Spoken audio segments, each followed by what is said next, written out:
আরে বাবাজি, এত বড় জমিতে একা একা কাজ করছো, দুটো লোক নিলেও তো পারো। চাচা, এই বাজারে দুটো লোক নিলে তো আমার 400-800 টাকা খরচ হবে। আমি যদি একটু কষ্ট করে কাজ করি তাহলে আমার টাকাটা বেঁচে যাবে। টাকাটা যদি আমার ভাইদের পেছনে খরচা করি তাহলে ওরা ভালো করে পড়াশোনা করতে পারবে।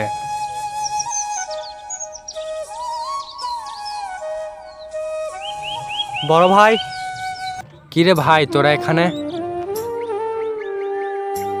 ভাই, আমাদের 5,000 টাকা লাগবে। এত টাকা দিয়ে তোরা কি করবি? সামনে আমাদের চাকরির ফর্ম ফিল আপ করতে হবে, তাই টাকাটা লাগবে। একদিন অপেক্ষা কর, কাল টাকাটা দেবো।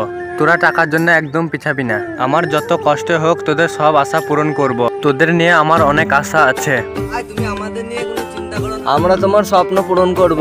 ঠিক আছে, এখন কলেজে যা, আমি একটু কাজ করি।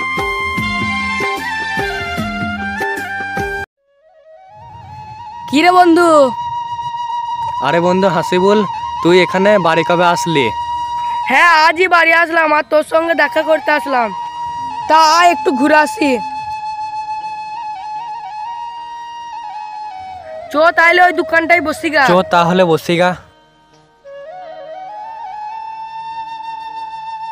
তুই তো আমাদের সাথে বাইরে গেলি না, আর আমরা দেখ বাইরে গিয়ে নিজের পায়ে দাঁড়িয়ে বিয়ে শাদী সব করলাম, আর তুই তোর ভাইদের পেছনেই এখনো পড়ে আছিস। হ্যাঁ বন্ধু, তুই ঠিকই বলেছিস, কিন্তু ভাইদের জন্যই তো সব করা।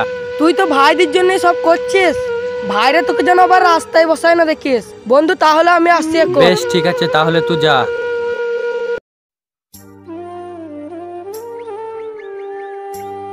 বড় ভাই। কিরে ভাই, তোদের ইন্টারভিউ কেমন হলো? ইন্টারভিউ খুব ভালো হয়েছে, কিন্তু কিন্তু কিন্তু কি? কিন্তু আমাদের চাকরিটা কনফার্ম করতে 4 লাখ টাকা লাগবে। আর 2 দিনের মধ্যে টাকাটা দিতে পারলে আমাদের চাকরিটা হবে। 4 লাখ টাকার জন্য আমার ভাইরা চাকরিটা পাবে না? আচ্ছা তোরা ঘরে যা, আমি দেখছি।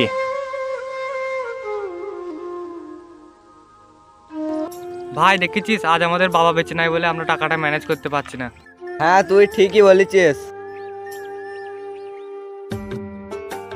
কিরে ভাই, তোরা এখানে মন খারাপ করে বসে আছিস কেন? এই লে তোদের 4 লাখ টাকা, টাকাটা আজই জমা করে দিস। এত অল্প সময়ে এত টাকা কোথা পেলে ভাই? তোদের এই নিয়ে চিন্তা করতে হবে না, যা বলেছিস সেটা কর। ঠিক আছে ভাই, তুমি আমাদের জন্য দোয়া করবে। তা কি আর বলতে, যা দেরি হচ্ছে।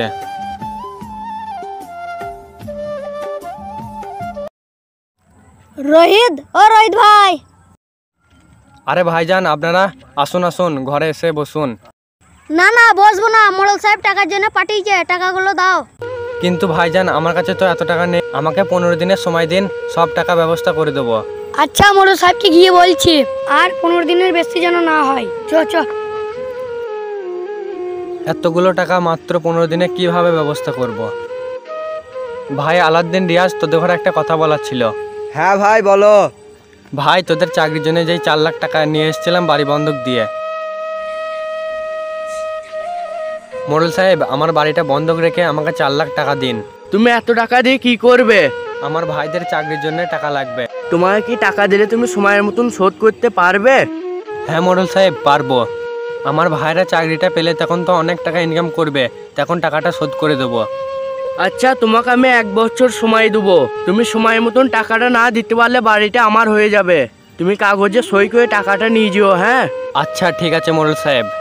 কিছুক্ষণ আগে মোড়ল সাহেব টাকার জন্য লোক পাঠিয়েছিল, আমি 15 দিনের সময় নিয়েছি, তাই তোরা টাকাটা শোধ করে দে। যদি 15 দিনের মধ্যে টাকাটা না দিতে পারি, এই ঘর বাড়ি কিছুই থাকবে না। তুমি বাড়ি বন্ধক দিয়েছি, আমাদেরকে জানিয়েছো, আমরা টাকা দিতে পারবো না। আমাদের ঘর বাড়ির দরকার নাই। আমরা আমাদের যোগ্যতায় চাকরি পেয়েছি, আমাদের ভবিষ্যৎকে নিয়ে তোমাকে চিন্তা করতে হবে না। আর টাকা কিভাবে শোধ করবে সেটা তুমি জানো। ভাই তোরা এসব কি বলছিস? এসব তো তোদের জন্যই করেছি। আর এই 15 দিনের মধ্যে টাকা না দিতে পারলে সব মোড়লের হয়ে যাবে, তখন আমরা কোথায় গিয়ে থাকবো? আমরা মানে তো আমরা 2 ভাই, তুমি তো সৎ ভাই।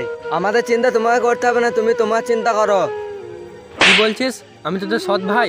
হ্যাঁ ভাই, তো ঠিকই বলছি, তুমি তো আমাদের সৎ ভাই। তুমি আমাদের না জানিয়ে বাড়ি বন্ধক রেখেছ, না জানিয়ে আরো কত কি করেছ। রিয়াজ, আমি আর এই বাড়িতে 1 মুহূর্ত থাকবো না, তুই থাকলে থাক। তোর কি মাথা খারাপ? যেখানে আমাদের বাড়িঘর নয় সেখানে থেকে কি করব? ও যেখানে থাকুক থাকুক, আমরা কি রাস্তা থাকবো? চল। ভাই ভাই ভাই, তোরা যাস না।